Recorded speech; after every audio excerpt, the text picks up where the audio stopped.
اللهم صل على سيدنا محمد يا رب صل وسلم دائما ابدا على حبيبك کہ انطعم من لو یشاء اللہ اطعما، کہ اللہ کو اگر اپنے ان غریبوں پہ اتنا ترس آ رہا ہے، سورہ یاسین میں ہے نا، تو اللہ خود ہی کیوں نہیں کھلا دیتا؟ آئی بات سمجھ میں؟ اللہ نے اس اعتراض کا جواب، تو یہ جملہ بولنے میں اتنے ٹائم، آپ بہادر آباد سے آؤ، اتنی دیر کیوں لگائی آپ نے بولنے میں؟ یہ تو بزدل آباد ہو گیا نا، اور انہوں نے اکیلے نے جواب دیا، باقی پھر بھی چپ. میں جب بھی جملہ ادھورا چھوڑا کروں آپ نے کمپلیٹ کرنا ہے اس کو. میں چھوڑتا ہی اس لیے ہوں تاکہ پتہ چلے کہ آپ جاگ رہے ہیں کہ نہیں جاگ رہے. تو اس اعتراض کا اللہ نے قرآن میں جواب نہیں دیا، بلکہ قرآن نے کہا ان انتم الا فی ضلال مبین، تم بالکل ہی پاگل ہو گئے ہو جو ایسے اعتراض کر رہے ہو، تم بالکل کھلی ہوئی گمراہی میں ہو. یعنی یہ اس قابل ہی نہیں ہے یہ اعتراض کیسے کی. وجہ اس کی کہ اس کا جواب بہت واضح ہے. یہ دنیا دار الآزمائش ہے. اللہ غریب سے مال لیتا ہے کس کو؟ مالدار کو آزمانے کے لیے. مالدار کو مال دیتا ہے غریب کو آزمانے کے لیے کہ اس کا مال دیکھ کے لالچ نہ کرے اور یہ اس کی غربت دیکھ کے اس پہ مانگے بغیر خرچ کرے اس کے اوپر. کتنی بڑی حقیقت قرآن نے بیان کر دی. اللہ ہی کو سارے کام کرنے ہوتے، ہماری کوئی ذمہ داری نہ ہوتی تو پھر پیغمبروں کو بھیجنے کی کیا ضرورت تھی؟ پھر تو کوئی قاتل کسی کو قتل کرتا، اللہ قتل ہی نہ ہونے دیتا اس کو. جو کہیں قتل کرنے جاتا اللہ وہیں روک کے اس کو جیل بھجوا دیتا. ٹھیک ہے. دنیا میں عدالت کا نظام اور قانون اور یہ ساری چیزیں کیا ہو جاتی؟ ختم. نہ پیغمبروں کے سب کچھ سیٹنگ پہ آ جاتا. تو پھر فرشتے ہوتے ہیں نا ہم لوگ. تو بعض چیزوں کے جواب بہت واضح ہوتے ہیں، وہ جواب دیے نہیں جاتے. اور یہ بھی ہمیں پتہ چلا کہ معترضین ہوتے کس قسم کے، کیسے اوٹ پٹانگ باتیں کر کے لوگوں کو بیوقوف بناتے ہیں. آج بھی اس طرح کے اعتراضات کرتے ہیں جو ملحد لوگ ہیں نا، خدا کے منکر، کہ خدا ایک طرف کہتے ہیں غفور الرحیم ہوں اور ایک طرف اتنا ظلم ہو رہا ہے دنیا میں، یہ روکتا کیوں نہیں ہے؟ سیلاب کیوں آ رہے ہیں؟ زلزلے کیوں آ رہے ہیں؟ چھتیں کیوں گر رہی ہیں؟ مر کیوں رہے ہیں لوگ؟ اور بھائی زلزلہ آ رہا ہے، سیلاب آ رہا ہے، جس پر آ رہا ہے نا اس کے لیے اتنی بڑی آزمائش نہیں ہے. ان لوگوں کے لیے بڑی آزمائش ہے جو اس عذاب میں مبتلا نہیں ہوئے. ہم جب سندھ سے گزر رہے تھے نا، بہت قسم پرسی میں غریبوں کو دیکھا تو ایک آدمی نے کہا یار ان کے تو بدعمالیاں بھی اتنی نہیں ہیں، عذاب ان پہ آتا ہے. اور کراچی اور لاہور کے اور اسلام آباد کے پوش علاقوں میں جا کے دیکھو جو نائٹ کلبوں میں عیاشیاں ہو رہی ہیں، ان کو کچھ بھی نہیں آ رہا، وہ ابھی بھی پراٹھے کھا رہے ہیں بیٹھ کے. ہوتا ہے نا جب بھی سیلاب آتا ہے پستا کون ہے؟ سمندری طوفان آئے گا، ٹھٹھا بیچارہ اور وہ جو دادو، اس طرح کے علاقے جن کے پاس کھانے کو ویسے ہی روٹی نہیں ہے. تو جو ملحد لوگ ہیں وہ اعتراض کرتے ہیں کہ یہ اللہ کے ہاں انصاف بولو نہیں. یعنی ان کو وہ کہتے ہیں کہ عذاب جب آئے نا تو سمندر کا پانی ٹھٹھا سے لیفٹ ٹرن مار کے ڈیفنس کی طرف پہلے رخ کرے وہ،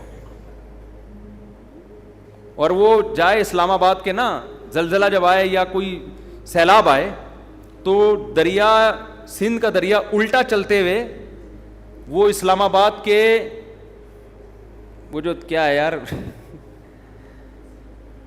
اسلام آباد میں بڑے بڑے جو ہوٹل ہیں نا وہاں تک پہنچے. تو بھائی دنیا کے اصول اللہ نے کچھ اور رکھے ہیں، آخرت کے اصول. ایک دفعہ بارشیں آئیں نا تو وہ کھارا در پورا ڈوب گیا. اچھا ان دنوں میں ایک مولانا صاحب بیان کر رہے تھے کہ یہ بارشیں جو اتنی آتی ہیں ہمارے بدعمالیوں کا نتیجہ ہے، بہت سے لوگ یہ بار بار یہ بات دہراتے ہیں. یہ بات بھی ٹھیک ہے کہ ہماری بدعمالیوں کا نتیجہ ہے، اس میں دو رائے نہیں ہو سکتی، اس کا میں منکر نہیں ہوں. لیکن اس بات کو اتنا زیادہ بار بار بیان کرنا جس سے انسان سمجھے کہ پتہ نہیں سندھ والوں نے کیا کیا ہے جو برباد ہو گئے. ایک حد تک تو یہ ٹھیک ہے تاکہ لوگوں کو موٹیویشن ملے. اس زمانے میں نے ایک بیان کیا تھا کہ زلزلے کیوں آتے ہیں، آڈیو بیان تھا میرا وہ، اس وقت میں ویڈیو نہیں بناتا تھا. اس میں یہ سمجھانے کی کوشش کی تھی کہ بھائی ضروری نہیں کہ زلزلے میں جو قوم زیادہ تباہ ہوئی ہے وہ بری ہو اور جو بچ گئے وہ اچھے ہوں. عین ممکن ہے جو بچے ہوں وہ کمبخت ہوں اور جو مرے ہوں وہ تہجد پڑھتے ہوئے دنیا سے گئے ہوں. کیونکہ اللہ تعالیٰ نے دنیا کو دار الاسباب بنایا ہے.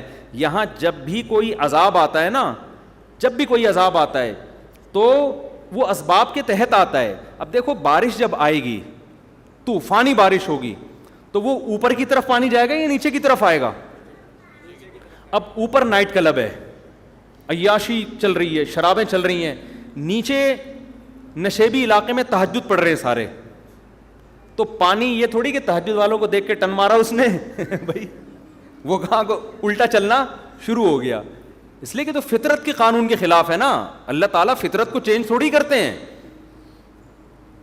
تو اس بحث میں پڑے بغیر کہ کون تباہ ہو رہا ہے کون بچ رہا ہے, ہمیں شریعت نے حکم یہ دیا ہے کہ ہم پہلے سے اس کا انتظام کریں کہ کوئی قدرتی آفت آئی تو اس سے کون سا علاقہ زیادہ متاثر ہوگا. ہمیں شریعت نے حکم دیا ہے اسباب اختیار کرنے کا.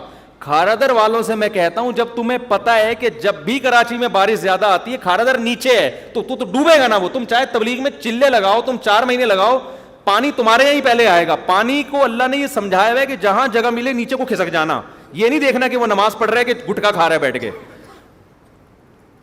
یہ تو ہمیشہ سے ہوتا آ رہا ہے.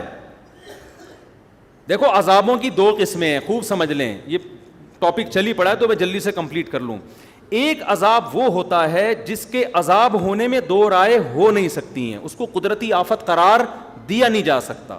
وہ اللہ پراپر ارادہ کرتا ہے کہ میں اس قوم کو تباہ کرنا چاہتا ہوں اور اس کی کوئی سائنٹیفک لاجک نہ بھی ہو تو میں کیا کر دوں گا, اس کو تباہ کر دوں گا. جیسے قوم عاد پہ عذاب آیا, قوم لوط پہ عذاب آیا, قوم سمود پہ عذاب آیا. وہ جو عذاب آیا نا قوم لوط قوم سمود پر, پیغمبر بتاتے, نوح علیہ السلام کی قوم پہ عذاب آیا, اس وقت بارش کا ان کی محکمہ موسمیات والوں کے ہاں دور دور تک کوئی بھی انتظام, کوئی بھی امکان نہیں تھا. یہی وجہ ہے کہ قرآن کہتا ہے نوح علیہ السلام جب کشتی تیار کر رہے تھے تو قوم مذاق اڑاتی تھی کہ نہ کوئی قریب میں دریا ہے نہ سمندر ہے, اور اس موسم میں ویسے بھی بارش نہیں ہوتی, کبھی بھی بارش نہیں ہوئی ہے, دور دور تک بادل کا کوئی ٹکڑا نظر نہیں آ رہا, اور یہ ایسے ڈرے بیٹھے اتنی بڑی کشتی بنا رہے ہیں جیسے پتہ نہیں کیا ہونے والا ہے. تو نوح علیہ السلام نے کیا کہا, ان تسخروا منا فإنا نسخر منکم, تم مذاق اڑاؤ ان قریب ہم تمہارا مذاق اڑائیں گے. کیا نوح علیہ السلام کا سائنسدانوں سے رابطہ تھا, محکمہ موسمیات والوں سے؟ وہی کے ذریعے اللہ بتا رہا تھا کہ ان کی باتوں میں نہ آئے, میں اپنی قدرت سے بغیر کسی سبب کے ایسی بارش برساؤں گا کہ اس میں ہلاک کروں گا, اور صرف نافرمان ہلاک ہوں گے, ایک نافرمان بھی نہیں بچے گا, سارے نیک لوگوں کو بچا لوں گا میں. یہ ایسا عذاب ہے جس کی کوئی سائنٹیفک لاجک بولو نہیں ہے. یہ قرآن سے ثابت ہے کہ اس طرح بھی ہوتا ہے. قوم عاد پہ جو عذاب آیا, فلما رأوه عارضا مستقبلا فلما رأوه عارضا کیا ہے وہ آیت بھائی, فلما رأوه عارضا مستقبل اودیتهم قالوا هذا عارض ممطرنا. جب انہوں نے بادل کا ٹکڑا, وہ حضرت ہود علیہ السلام بار بار قوم سے کہہ رہے تھے کہ اب عذاب آ رہا ہے, اب میں جا رہا ہوں بستی چھوڑ کر, اب کیا آ رہا ہے, اللہ کا عذاب. تو یہ وہی کے ذریعے بتایا نا, محکمہ موسمیات والوں کے ذریعے نہیں بتایا. تو وہ قوم ہنسنے لگی, پھر دیکھا واقعی کالے بادل آ رہے ہیں, تو اس قوم نے کہا یہ تو بادل ہیں جو نارمل بادل ہوتے ہیں, پانی برسے گا, یہ عذاب کہاں ہے؟ تو انہوں نے کیا, بل ہوا, وہ کیا ہے, ھذا عارض قال بل ہوا مستعجلتم به ریح فیہا عذاب علیم. بارش نہیں ہے, یہ وہ عذاب ہے جس کی تم جلدی میں چاہ رہے تھے, اور اس سے پانی کے بجائے پتھر برسیں گے آسمان سے. تو یہ وہ تھا کہ اس وقت جاپان کے سائنسدان بھی بیٹھے ہوئے ہوتے ہیں نا, محکمہ موسمیات والے, وہ بھی یہ کہتے ہیں یار اس کی کوئی سائنٹیفک لاجک نہیں ہے. بالکل ایسا ہی ہے جیسے عیسیٰ علیہ السلام بغیر باپ کے پیدا ہو گئے, کوئی لاجک ہے اس کی سائنٹیفک؟ یہ اللہ اپنی قدرت دکھاتا ہے, کوئی سبب موجود نہیں ہے مگر اس نے حضرت عیسیٰ کو بغیر باپ کے حضرت مریم کے بطن سے پیدا کیا. پھر ان کی پاک دامنی کا اعلان بھی کروا دیا. لوگ نے انگلیاں اٹھانا شروع کر دیں, بچہ ماں کی گود میں کبھی بھی نہیں بول سکتا, لیکن عیسیٰ ابن مریم ماں کی گود میں بولنے لگے, انی عبد اللہ, میں ولد الزنا نہیں ہوں, اللہ کا بندہ ہوں, اور عام انسان بھی نہیں, اللہ کا پیغمبر ہوں. آتانی الکتاب, اور عام پیغمبر بھی نہیں, مجھے انجیل ملے گی, باقاعدہ پیغمبر یعنی صاحب کتاب پیغمبر ہوں, اور مجھے توحید کا حکم دیا گیا. تبھی بہت سارے جو اس وقت یہودی تھے وہ آپ پر ایمان لے آئے, اور پھر وہ جانتے تھے کہ مریم پاک دامن, یہ خاندان کتنا پاک دامن. تو اللہ پھر نا وہ ساری باتیں الوجیکل ہو رہی ہوتی ہیں, وہ ساری باتیں. تو قوم سمود پہ جو عذاب آیا, قوم عاد پہ جو عذاب آیا, لوط علیہ السلام کی قوم پہ عذاب آیا کہ تھوڑے سے لوگوں کو اللہ نے نکالا اور پوری قوم کو الٹا کر کے تباہ کر دی اور پتھروں کی بارش بھی برسائی آسمان سے. تو اس طرح کے عذاب اب بھی آ سکتے ہیں, لیکن جب اس طرح کے عذاب آتے ہیں تو اس میں میجورٹی نافرمانوں کی ہلاک ہوتی ہے.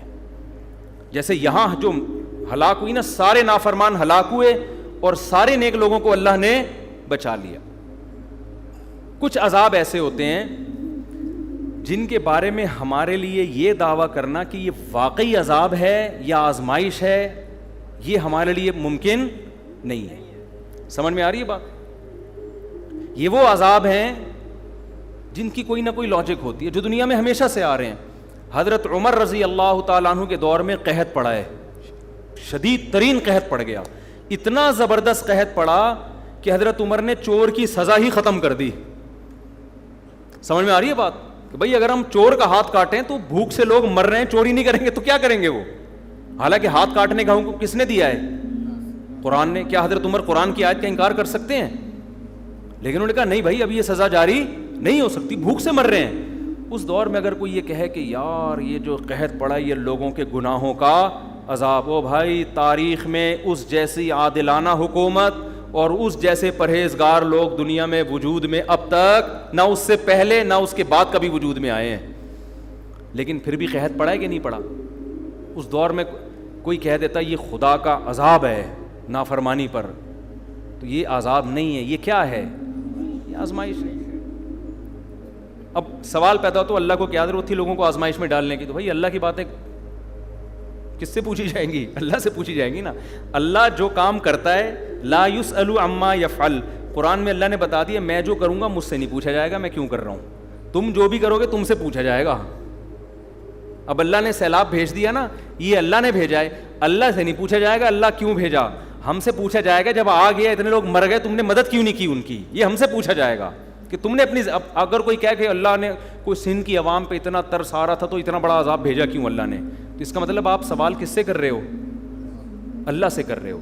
تو اللہ سے نہیں پوچھا جائے گا, پوچھا ہم سے جائے گا. تو اللہ نے تو جو کرنا ہے وہ کرے گا, پوچھا ہم سے جائے گا کہ تمہاری جو اس موقع پہ ذمہ داری تھی وہ تم نے پوری کی ہے یا نہیں کی. تو میں دوسری قسم جلدی اس کو ڈیفائن کر دوں تو یہ قسم وہ ہوتی ہے جو نیچرل ہے, جو دنیا میں ہمیشہ سے ہو رہی ہے, چاہے عادلانہ حکومت ہو یا ظالمانہ حکومت ہو. قحط بھی دنیا میں آتے ہیں, نارمل ہے, بارشیں بھی رک جاتی ہیں, زلزلے بھی آتے ہیں. اب جاپان میں جو صبح و شام زلزلے آ رہے ہیں اس کا یہ مطلب نہیں ہے کہ جاپانیوں نے کوئی الگ سے ظلم دنیا میں کیا ہوا ہے, وہ تو پٹے ہیں بیچارے اس سے. ہیروشیما اور ناگاساکی کے بم کے مارے ہوئے لوگ ہیں, تو آنا تو ان پہ چاہیے تھا زلزلے, جو امریکہ پہ آنا چاہیے تھا نا, جنہوں نے ہیروشیما کو اور ناگاساکی کو تباہ کیا. آ کس پہ رہا ہے؟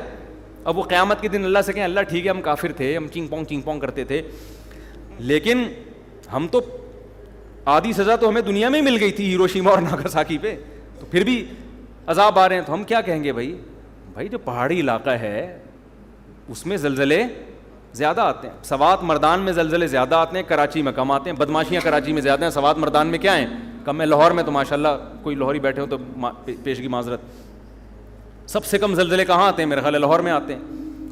تو یہ نیچرل ہے. اب دیندار آدمی کیا کرتا ہے, وہ کیا کرتا ہے کہ بجائے اس کے کہ تو نے نیچے اپنا گھر بنایا ہوا ہے اوپر چلا جا, وہ اوپر جانے کے بجائے نیچے تہجد زیادہ اخلاص سے شروع کر دیتا ہے. وہ سمجھ میں آ رہی ہے بات؟ وہ نیچے کھارا در میں ہے نا, پانی آیا اکثر کھارا در ڈوب جاتا ہے پانی میں, تو وہ کیا کرتا ہے کہ یار ہمارے گناہوں کی سزا میں پانی آ گیا, ہم ڈوب گئے, اب ہم کیا کریں گے, اب گٹکے سے بھی میں توبہ کر رہا ہوں آئندہ کے لیے, اب میں چلے کی جماعت میں نکل رہا ہوں تاکہ عذاب نہ آئے. نکلنا تو چاہیے بھائی, گٹکا بھی چھوڑنا چاہیے, لیکن اللہ تعالیٰ نے دنیا کو دارالاسباب بنایا ہے, تو سب سے پہلے آپ کی ذمہ داری کیا ہے کہ آپ اس ریزن پہ غور کریں یہ سزا ہمیں ملی کیوں ہے. آپ کراچی میں نشیبی جگہ پہ کیوں رہتے ہو بھائی, اوپر کیوں نہیں چلے جاتے آپ؟ اس پہ بھی لوگ, اور یہ بھی جرم ہے گناہوں, اگر یہ گناہ کی وجہ سے عذاب آیا ہے نا تو نیچے رہنا بھی ایک گناہ ہے. کہ جب آپ کو پتہ ہے کہ ملک میں ڈیم ہے نہیں, جن کے پاس وسائل ہیں, جن کے پاس وسائل نہیں ہیں وہ تو بیچارے مجبور ہیں نا, جن کے پاس وسائل ہیں میں ان کی بات کر رہا ہوں. جب آپ کو پتہ ہے کہ نیچے ہمارے ملک میں ڈیم نہیں ہے اور تباہی آتی ہے تو آپ کو خود بھی تو خیال کرنا چاہیے نا. اب آپ جاپان میں جا کے مضبوط عمارت بناؤ اور زلزلہ پروف نہ ہو, تو آپ وہاں روزانہ سہ روزے کا اجتماع رکھو گے, فضائل اعمال کی تعلیم ہوگی نا. جو کافر شراب پی رہے ہیں نا نائٹ کلب میں, وہ بچ جائے گا زلزلے میں, آپ کیا ہو جاؤ گے, انا للہ ہو جائے گا آپ کا. تو اس میں اللہ کا قصور نہیں ہے, اس میں قصور کس کا ہوگا, آپ کا, کہ جب آپ کو پتہ ہے کہ اس جگہ زلزلے زیادہ آتے ہیں, آپ نے زلزلوں سے بچنے کی کوشش کیوں نہیں کی. تو عذاب بعض دفعہ خالصتاً عذاب ہوتا ہے, اور بعض دفعہ جو ہوتا ہے اس میں ہم 100% یہ نہیں کہہ سکتے کہ عذاب ہے, وہ قدرتی حادثہ بھی ہوتا ہے, لیکن حدیث میں اس کو بھی عذاب کہا گیا ہے. کس معنی میں کہا گیا وہ میں بھی بتاتا ہوں. جیسے حدیث میں آتا ہے کہ حضرت عائشہ رضی اللہ تعالیٰ عنہ نے نبی سے عرض کیا, یا رسول اللہ, یہ طاعون کیا چیز ہے جو وبا پھیلتی ہے نا, طاعون. آپ نے فرمایا عذاب یبعثہم اللہ علی من یشاء من عبادہ, اللہ کی طرف سے ایک عذاب ہے جس پہ چاہے اللہ مسلط کر دیتا ہے, لیکن آگے آپ نے فرمایا کہ اہل ایمان کے لیے اس کو رحمت بنا دیتا ہے. تو اس سے پتہ چلا کہ اس کا عذاب ہونا یقینی ہر ایک کے لیے نہیں ہے, یہ قدرتی حادثے ہیں. تو جتنے بھی قدرتی حادثے دنیا میں ہوتے ہیں, ایک تو وہ 2 حادثوں کی قسمیں سمجھ میں آ گئی نا. ایک تو وہ جو قوم لوط قوم نوح پر, اس کی کوئی سائنٹیفک لاجک نہیں تھی, اللہ نے اپنے ارادے سے, جیسے حضرت ابراہیم کو آگ میں بچا لیا اور بغیر باپ کے حضرت عیسیٰ کو پیدا کر دیا, تو بغیر کسی لاجک کے اللہ نے آسمان سے پتھر برسا کے قوم کو ہلاک کر دیا. لیکن کچھ ہوتے ہیں جن کی سائنٹیفک لاجک ہوتی ہے. دنیا میں جب گیس اتنی نکل رہی ہے نا, تو زلزلے خود بخود آئیں گے. کتنی گیس, کتنا پیٹرول تو ہم نکال رہے ہیں نا, تو نیچے سے زمین خالی ہو رہی ہے کہ نہیں ہو رہی. تو جب زمین ذرا سرکتی ہے کہ تھوڑا سا یہاں سے خالی ہو گئی ہوں, تھوڑا سا اپنا ادھر کروٹ لوں میں, تو زمین کی کروٹ, چھوٹی کروٹ بولو, وہ بڑے بڑے پہاڑوں کو ہلا دیتی ہے. وہ تھوڑی سی یوں ہی, لاکھوں لوگ یوں ایسے یوں ہوئے کہ اب دوبارہ پرانی پوزیشن میں آ ہی نہیں رہے. تو یہ جو اس قسم کے حادثات ہوتے ہیں, ان کے بارے میں نبی صلی اللہ علیہ وسلم نے 2 ٹوک بتا دیا کہ یہ نافرمان کے حق میں عذاب ہیں, فرما بردار کے حق میں کیا ہیں, رحمت. تو سندھ کی عوام یا بلوچستان یا KPK میں جو مصیبتیں آئی ہیں, تو نیک لوگوں کے لیے کیا ہے, یہ رحمت ہے, برے لوگوں کے لیے کیا ہے, یہ عذاب ہے. تو ہر قدرتی حادثہ وہ برے کے لیے عذاب ہوتا ہے, نیک کے لیے کیا ہوتا ہے, رحمت. اس سے پتہ چلا کہ وہ نیک پر بھی آ سکتا ہے. اس سے کیا پتہ چلتا ہے, وہ نیک پر بھی آ سکتا ہے. اب اسی میں آپ دیکھ لیں جو دینداروں کی حماقتیں, جب یہ کورونا پھیلا ہے نا, تو اس میں لوگوں نے کیا باتیں کرنا شروع کر دی تھی. میں بہت عرصے بعد کورونا پہ آیا ہوں, لیکن اب یہ ٹاپک کو سمجھانے کے لیے کہ جی مسجدوں میں نہیں آئے گا یہ کورونا, مسجدوں میں کیا ہوگا, ہم تو وہاں اللہ اللہ کرنے جاتے ہیں, وہاں وبا کیسے آئے گی. تو یہ تو حدیث سے یہ بات ثابت ہے کہ جتنی بھی قدرتی حادثات ہیں متاثر اس سے سب ہوتے ہیں. تبھی تو نبی نے فرمایا مومن کے لیے وہ رحمت بن جائے گی اور کافر کے لیے وہ عذاب بن جائے گی, نافرمان کے لیے عذاب بن جائے گی. تو نبی نے یہ تو نہیں کہا حضرت عائشہ سے کہ یہ طاعون اللہ کا عذاب ہے جس سے صرف کافر متاثر ہوگا, مومن کو یہ کچھ بھی نہیں کہے گی. یہ کہا نبی نے, کب کہے گی اس کو بھی, لیکن اس کے جب وہ تکلیف میں آئے گا تو گناہ معاف ہوں گے, مرے گا تو شہادت کا درجہ ملے گا. کیا خیال ہے. تو اس سے پتہ چلتا ہے بھائی وہ سینما گھر میں بھی جائے گی وبا, چاہے وہ کورونا ہو یا طاعون ہو, وہ مسجد میں بھی اسی اسپیڈ سے آئے گی جس اسپیڈ سے سینما گھر میں جا رہی ہے. تو لہذا اگر سینما گھر میں احتیاط کرنی ہے تو کہاں مسجد میں بھی اسی طرح احتیاط کرنی ہے. اب آپ یہ کہہ سکتے ہیں کہ جب نبی نے کہہ دیا کہ یہ وبا یہ رحمت ہے مسلمانوں کے لیے, تو رحمت تو لینی چاہیے نا, تو اس سے بچنا تو نہیں چاہیے. لہذا جب یہ رحمت ہے تو پھر تو طاعون کو گلے لگانا چاہیے. کوئی کووڈ کا مریض ہے, وہ ایک بندہ تھا نا کورونا کے دنوں میں, سگریٹ پی رہا تھا نا, کش لے رہا ہے, دھوئیں نکال رہا ہے بڑے بڑے سانس بھر کے. تو ایک بندہ اس کے پاس گیا, لڑکوں کی عادت ہوتی ہے نا جاتے ہی اس کے ساتھ کھانے میں شریک ہو جاتے ہیں, تو یہ گیا جاتے ہی سگریٹ لے کے کش لگایا اور کہا مجھے لگ رہا ہے تو بڑی ٹینشن میں ہے, میں چاہ رہا ہوں تیری ٹینشن میں تیرے ساتھ شریک ہو جاؤں. سٹا لگا کے بول رہا کیا ہوا, تو ٹینشن کیا ہے, کہہ رہا ٹینشن یہ ہے کہ مجھے کورونا ہوا ہے. بس ہم نے یہ اسی کی سگریٹ کے کیا کر رہا ہے, ٹٹے لگانا شروع کر دیا اس میں. تو آپ یہ کہہ سکتے ہیں کہ جب یہ رحمت ہے تو پھر احتیاط کیوں کریں ہم. تو یاد رکھو یہ ایک اور شریعت کا اصول ہے کہ جتنی بھی آزمائشیں ہیں وہ اللہ کی رحمت اس وقت بنتی ہیں جب ان آزمائشوں سے ہم بچنے کی پوری کوشش کر لیں, پھر بھی اللہ مبتلا کر دے. اگر آپ ہی بچنے کی کوشش نہیں کر رہے تو پھر وہ حماقت ہے. پھر اس کو آپ رحمت نہ سمجھو. ارے ہر بیماری اللہ کی رحمت ہے یا نہیں ہے؟ حدیث میں آتا ہے بخار میں گناہ معاف ہوتے ہیں. حدیث میں آتا ہے بخار کی جو گرمی ہے نا, یہ جہنم میں جو مسلم کو عذاب ہونا تھا وہ گرمی کی شکل میں اللہ دنیا میں دے دیتے ہیں مسلمان کو. بخار بڑی حدیث میں بڑی فضیلت ہے کہ بخار کی وجہ سے جہنم کی آگ کیا ہوتی ہے؟ ٹھنڈی, گناہ معاف ہوتے ہیں. آپ نے کہا یار اتنی بڑی رحمت, آپ کیا کیا کہ جی مری میں برف میں جا کے سو گئے آپ. کہ یار میں چاہتا ہوں مجھے صبح کیا ہو جائے؟ تیز بخار ہو جائے. پھر جب 103 ہوا آپ نے کہا تھوڑی رحمت کا تقاضا اور چاہیے مجھے. سمجھ میں آ رہی ہے بات؟ یہی وجہ ہے کہ جب طاعون صحابہ میں پھیلا, صحابہ میں یہ حدیث پھیل گئی تھی کہ طاعون میں جو مرے گا وہ کیا ہوگا؟ شہید ہوگا. لیکن صحابہ کرام نے کیا کیا کہ لوگوں کو منتشر کر دیا, پہاڑوں کی طرف بھیج دیا. حضرت عمر رضی اللہ تعالیٰ عنہ نے ان پر بڑی ان کو اپریشیٹ کیا کہ انہوں نے, حافظ ابن حجر رحمۃ اللہ نے اپنے دور کا یہ واقعہ لکھا ہے کہ ایک علاقے میں طاعون پھیلا تھا تو لوگوں نے کیا کیا کہ اجتماعی طور پر دعا کا اہتمام کیا کہ بہت لوگ طاعون تو پہلے بہت اسپیڈ سے پھیلتا تھا, ایسے جنازے. تو لوگوں نے کیا کہ ابن حجر رحمۃ اللہ نے یہ واقعہ لکھا ہے کہ لوگ نا سارے علماء اور بزرگان دین اور ساری عوام جمع ہو گئی جنگل میں, کیا صحرا میں جا کے نا مل کے زور زور سے اللہ سے دعا مانگتے ہیں, گڑگڑا کے تاکہ بیماری ختم ہو جائے. ابن حجر نے لکھا کہ جب وہ اجتماعی سطح پہ گئے دعا مانگی تو بیماری کم ہونے کے بجائے اور بڑھ گئی. کم ہونے کے بجائے کیا ہو گئی؟ اور وجہ کیا ہے؟ ابن حجر نے لکھا کہ وجہ یہ تھی کہ یہ بدعت کا ارتکاب کیا انہوں نے, اس لیے کہ ایسے موقع پہ میدان میں جمع ہو کے اجتماعی دعا حدیث سے ثابت نہیں ہے. حدیث سے تو نماز استسقاء میں ثابت ہے کہ اجتماعی طور پہ جمع ہو کے دعا مانگیں, یہ تو آپ نے اپنی طرف سے. لیکن اس کی ایک سائنٹیفک لاجک بھی ہے کہ بھائی اسلام پہلے آپ کو احتیاط کا حکم دیتا ہے, اس کے ساتھ دعا کا حکم دیتا ہے. سمجھ میں آ رہی ہے بات؟ بیماری جب یہ سب کو پتا ہے کہ طاعون کی بیماری ایک دوسرے سے لگتی ہے, اس زمانے میں بھی سب کو پتا تھا, تبھی تو لوگ ایسے علاقوں میں جاتے نہیں تھے جہاں طاعون پھیلا ہوا ہو.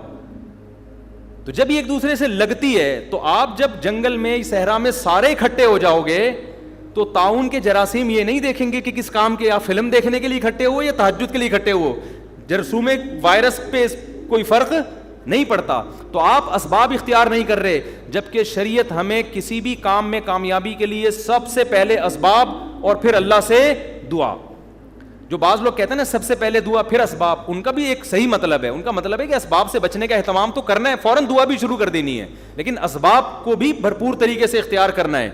سمجھ میں آ رہی ہے بات کہ نہیں آ رہی؟ تو ابن حجر رحمۃ اللہ علیہ نے لکھا ہے کہ اتنا کراؤڈ ہوا اور سب نے بہت گڑ گڑا کے دعائیں مانگی, مگر جو موت کا تناسب تھا وہ پہلے سے بہت تیزی سے بڑھ گیا. تو وجہ اس کی یہی ہے کہ بھائی آپ, اور یہ حماقت آج بھی لوگ کر رہے ہوتے ہیں, آج بھی لوگ کر رہے ہوتے ہیں. بیمار آدمی کے بھائی احتیاط پر کو فوکس کرو, اس کی صحت کا خیال کرو, وہ کر نہیں رہے ہوتے, اور اس کے ساتھ صرف دعا پر اکتفا. دعا تو بہت ہی ضروری ہے. ایک آخری بات کر کے بس بیان ختم کرتا ہوں کہ دیکھو یہ تو میں نے دو قسم کے حادثات کی پوری ڈیٹیل بتا دی نا, کہ ایک تو وہ واقعی جو خالصتاً قدرتی ہوتے ہیں, اور ایک وہ جس کی لاجک زمین میں ہمیشہ سے نیک لوگوں پر بھی آفتیں آتی ہیں, بروں پر بھی آتی ہیں, بیماریاں بھی اور زلزلے بھی اور طوفان بھی. تو ہمیں بجائے اس بحث میں کہ یہ عذاب ہے کسی کے گناہ کی وجہ سے یا یہ کیا ہے, ہمیں وہ یہ تو اللہ کا کام تھا نا جو اللہ نے کیا, ہمیں اللہ کہتا ہے تم وہ کرو جو تمہاری ذمہ داری. ہماری ذمہ داری کیا ہے؟ ایسے موقع پہ وہ کرنا ہے جو صحابہ کیا کرتے تھے, غریب کے ساتھ تعاون. اور مشرک کیا کیا کرتے تھے کہ جب اللہ کو اس پہ اتنا ترس آ رہا ہے تو اللہ نے اس کو غریب بنایا کیوں.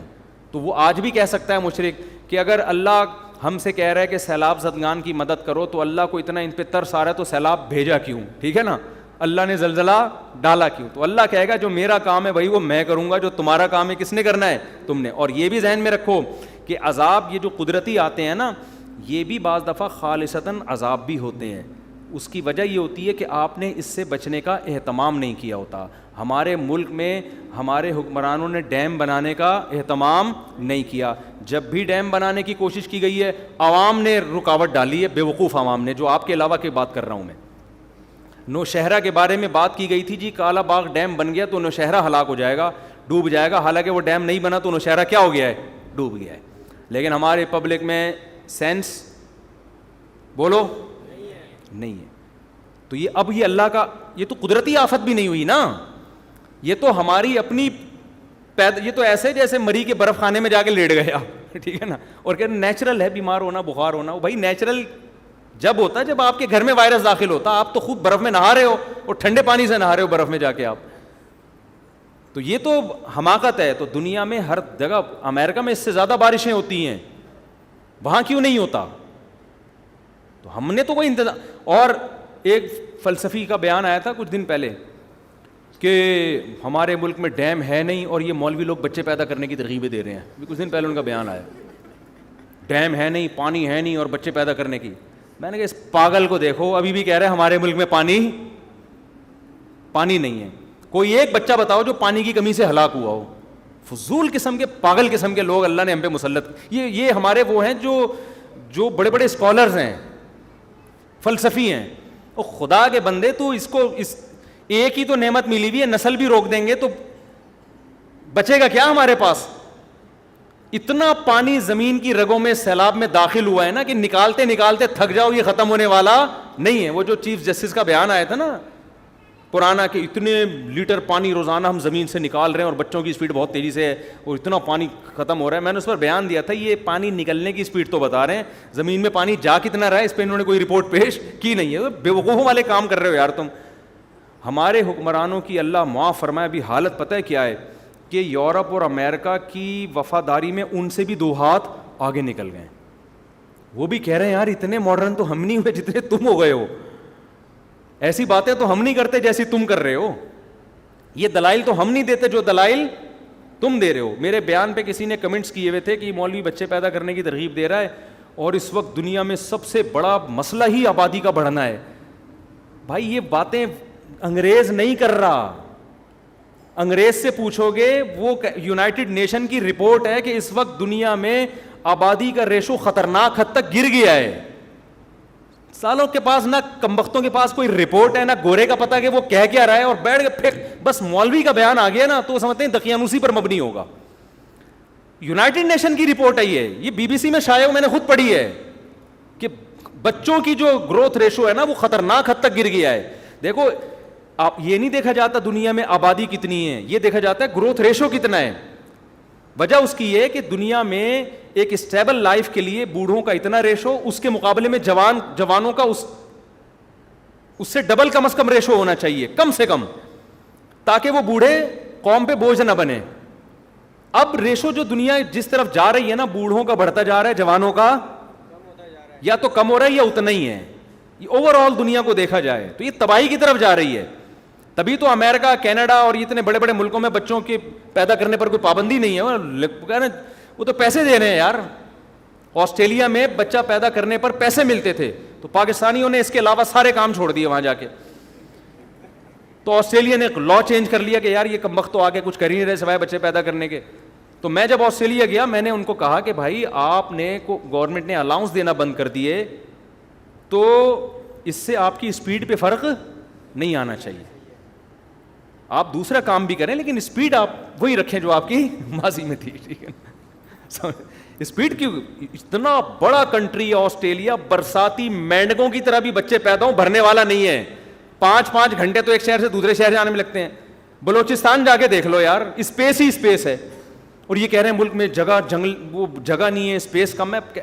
گراؤنڈ کراچی سے حیدرآباد چلے جاؤ نا, اتنی اسپیس ہے. آدمی کہتا ہے کتنی بھی اسپیڈ سے, اور پوری دنیا کو دیکھو تو کیا ہوگا حال.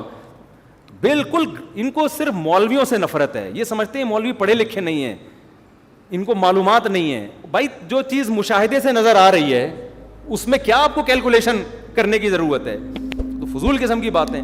تو وہ ایک نے پھینک دی تھی ہمارے چیف جسٹس صاحب نے کہ زمین سے اتنا پانی, اتنے وہ کیلکولیشن بتاتا ہوں, اڑے اتنے کروڑ گیلن نکل رہا ہے بیٹا, اب تو مر گئے اگلے سال. کمبخت تو جا کتنے کروڑ گیلن رہا ہے. ابھی جو زمین کی رگوں میں اس بارشوں میں پانی گیا ہے نا, نسلیں پی سکتی ہیں یہ پانی. اور اگر ڈیم بنے ہوئے ہوتے کتنی بجلی پیدا ہوتی. اس میں جو ہے نا آپ جو مچھلیوں کی جو بریڈ کتنی کر سکتے تھے, اس میں 20 کام ہو سکتے ہیں. سارا زور کروڑوں روپے کا سرمایہ بچوں کی سپیڈ روکنے پر لگایا ہوا ہے, جو پیسہ آپ کا وہاں خرچ ہونا چاہیے. حتیٰ کہ روکا جا رہا ہے نسل کو کہ بچے تعلیم یافتہ نہیں ہوں گے لہذا دو ہی اچھے. اور آپ کو پتہ ہے ایجوکیشن پہ اتنا خرچ نہیں ہو رہا جتنا فیملی پلاننگ پہ خرچ ہو رہا ہے. یہ بھی آپ کو ہم لطیفے سنا رہا ہوں میں بیٹھ کے, یعنی لطیفے سے مراد خبریں سچی ہیں لیکن یہ ہماری گورنمنٹ کے لطیفے ہیں. یعنی تعلیم کے نام پہ نا کہ بچے کم ہوں گے تو ایجوکیٹڈ ہوں گے, تو اس میں فیملی پلاننگ کے لیے جو بجٹ رکھا ہے نا تاکہ بچے ایجوکیٹڈ ہوں, وہ ایجوکیشن کے لیے اتنا بجٹ نہیں ہے. سمجھ رہے ہو نا, تعلیم کو فروغ دینے پر اتنا پیسہ خرچ نہیں ہو رہا جتنا مانع حمل تدبیریں کے لیے اور جو اس کے لیے جو لیکچرز ہو رہے ہیں اور اس کے لیے جو موٹیویٹ کیا جا رہا ہے عورتوں کو گاؤں گاؤں جا کے, اس پہ زیادہ پیسہ خرچ ہو رہا ہے. تو سارے فضول قسم کی. اللہ کا شکر ہے اللہ نے ہمیں مدرسے میں پڑھا لیا, میں تو اللہ کا بڑا شکر ادا کرتا ہوں تاکہ ہمارا گھر بھی الحمدللہ اس بہانے آباد ہو گیا, ورنہ ہم بھی پڑھے ہوئے ہوتے تو آج ہماری ایک بیوی ہوتی ایک آدھ بچہ ہوتا, میری زندگی کا سارا مزہ ہی خراب ہو گیا تھا یار. ابھی تو ہم کسی ملک سے جاتے ہیں ایسے بچے انتظار کر رہے ہوتے ہیں, ابا آ رہے ہیں, ہر سائز کا بچہ ہے ماشاءاللہ, بیٹے بھی, اللہ نظر بد سے بچائے. میں تو کہتا ہوں یار اسلام کا یہی ایک احسان ہمارے اوپر اتنا بڑا ہے کہ اسلام نے ہمارے گھر کو آباد کر دیا, اور بڑھاپے میں یہ سارے جوان ہو چکے ہوں گے انشاءاللہ, یہ سارے جوان ہو چکے ہیں بڑھاپے میں, وہ اس کے اپنے مزے ہیں. تو پتہ نہیں دو بچے لے کے کیا کر رہے ہیں یار لوگ. تم ٹھیک ہے یہ بھی ان کو بھی پھینکنا نہ کہیں, یہ بھی اچھے ہیں, گھر بھرا ہوا ہو, ہزار گز کے بنگلے, دیواریں کھا رہی ہیں یار, آبادی نہیں ہے گھروں کے اندر. بڑھاپے میں اپنے مزے, داماد ہوں گے ہول سیل کے حساب سے, بہویں ہوں گی, ان کے بچے ہوں گے, دادا پٹھانوں میں جا کے پشاور میں دیکھو دادا کے مزے ایسے ہیں آپ مائیکل جیکسن کے مزے بھول جاؤ گے. میں تو دیکھتا ہوں نا جا کے پٹھانوں میں, پشاور مردان, وہ ایک دادا بیٹھا ہوگا, وہ میرا پوتا ہے, وہ نواسا ہے, یہ 8 چاچے ہیں, یہ پتہ نہیں اتنی بڑی فیملی ہوتی ہے, دادا بیٹھ کے کھا رہا ہوتا ہے اکیلا, اور عزت بھی مل رہی ہوتی ہے اس کو. تو خیر اب یہ تو ٹاپک میں کئی بار چھیڑ چکا ہوں, کہاں سے کہاں چلے ہم. جو اصل بات کہہ رہے تھے غریبوں کو کھانا کھلا دیا. ہاں آخری بات جو ہے نا وہ یہ رہ گئی تھی کہ ہمارے یعنی سبق کے لیے ہمیں ہر مصیبت کو اپنے لیے عذاب ہی سمجھنا چاہیے. یہ شریعت کی تعلیم ہے, چاہے حقیقت میں وہ عذاب ہو یا نہ ہو, ہمیں یہ سمجھنا چاہیے. میں اس ایک مثال سے سمجھاتا ہوں. جب کراچی کے حالات خراب ہوئے تھے نا تو علماء بہت کہہ رہے تھے یہ بدعمالیاں جن کی سزا مل رہی ہیں بالکل ٹھیک بات تھی, یہ بدعمالیوں کی سزا. اور یہ جو سیلاب آیا ہے اس میں جو میں کہہ رہا ہوں نا کہ یہ ضروری نہیں کہ عذاب ہو, تو یہ بھی ضروری نہیں کہ عذاب نہ ہو, عین ممکن ہے کہ یہ کیا ہو, عذاب بھی ہو. ہمیں کیا کرنا ہے, تو ہمارے حضرت فرمایا کرتے تھے کہ ہم میں سے ہر آدمی کو سوچنا چاہیے دنیا میں کہیں بھی آفت آئے تو ہمیں یہی سوچنا چاہیے یہ عذاب ہی ہے, اور کسی اور کے گناہوں کی سزا نہیں بلکہ میرے گناہوں کی سزا ہے.